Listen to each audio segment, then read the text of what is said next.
तो आज हमारी क्लास थी सुबह 7:30 बजे। तो जल्दी से तैयार होने के बाद सब कुछ सही करके मैं रेडी हो जाता हूँ और आज मुझे अपनी साइकिल की पहली राइड लेनी है और देखना है कि कितना किलोमीटर ये सच में चलती है। जितना ये बोलती है क्या ये उतना किलोमीटर चलती है। लेट्स सी कि क्या होगा। मैंने सबसे पहले इसको स्टार्ट किया, चलाना शुरू किया और मेरा कॉलेज कुछ समथिंग 1.5-2 किलोमीटर नहीं है, 11 पॉइंट सम 8 किलोमीटर्स यानी 12 किलोमीटर अराउंड मेरा कॉलेज है।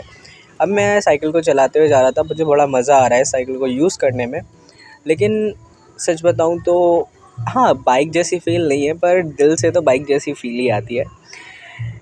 अब आफ्टर 2 किलोमीटर्स मुझे लगा कि अब हम लोग को हाई मोड पे शिफ्ट हो जाना चाहिए, क्योंकि मुझे एक ब्रिज को क्रॉस करना था और ब्रिज को क्रॉस करने के बाद मैं कॉलेज के पास ही पहुंच जाऊंगा अब आराम से। तो उसके बाद मैं दिखाऊंगा आपको कि बैटरी कितनी बची हुई है। तो कुछ देर बाद कॉलेज पहुंचने के बाद मैं साइकिल को खड़ा करता हूँ और देखता हूँ कि चार्ज कितना बचा हुआ है। तो चार्ज समथिंग फुली बचा होता है। उसके बाद मैं जाता हूँ अपनी क्लास लेने के लिए। तो दयालबाग की क्लासेस कुछ ऐसे दिखाई देती हैं, मतलब इस तरीके की दिखाई देती हैं। और मैं अपनी क्लास को लेने के बाद थोड़ा बाल बना रहता हूँ, क्योंकि मैम आई नहीं होती है। इसके बाद चेक करते हैं। अभी तक तो साइकिल 11 किलोमीटर तक चल चुकी है। अब इसके बाद देखते हैं कितना और चलेगी, मुझे नहीं पता।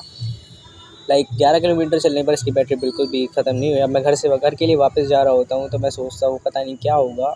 अब मुझे नहीं पता। मैं थोड़ी देर चलता हूँ तो इसकी 1 पॉइंट बैटरी कम हो जाती है, थोड़ी सी कम हो जाती है। और लेकिन ये 1 पॉइंट बैटरी बार बार बढ़ रही थी, कम हो रही थी, बढ़ रही थी, कम हो रही थी। बट हाँ, ये 3 पॉइंट तक थी जब तक मैं अपना आधा रास्ता कवर अप कर चुका था। उसके बाद जब मैं घर पे आ जाता हूँ तो इसकी कम से कम चार्ज रहती है 3 पॉइंट्स तक, यानी 75% तो नहीं बोलूँगा मैं, 50 to 53% ये अभी भी चार्ज रहती है।